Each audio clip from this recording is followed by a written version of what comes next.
পশ্চিমবঙ্গের মুখ্যমন্ত্রী হচ্ছেন শুভেন্দু অধিকারী। ভারতের পশ্চিমবঙ্গ রাজ্যের নতুন মুখ্যমন্ত্রী হচ্ছেন শুভেন্দু অধিকারী। শুক্রবার রাজ্য ভারতীয় জনতা পার্টির বিধায়কদের বৈঠকে সিদ্ধান্ত নেওয়া হয়।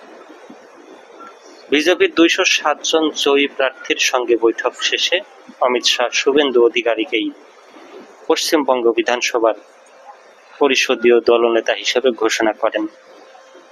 দলীয় সূত্রে জানা গেছে, এ পদে একাধিক প্রস্তাব এলেও সব প্রস্তাবেই একমাত্র নাম ছিল শুভেন্দু অধিকারীর।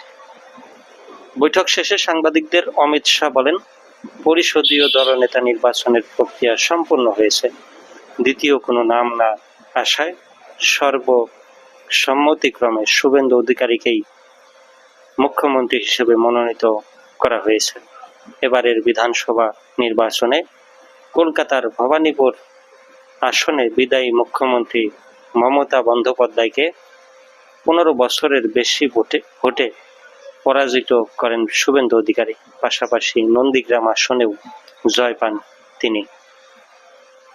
এর আগে 2021 সালের বিধানসভা নির্বাচনেও নন্দীগ্রাম থেকে মমতা বন্দ্যোপাধ্যায়কে হারিয়ে আলোচনায় আসেন শুভেন্দু অধিকারী।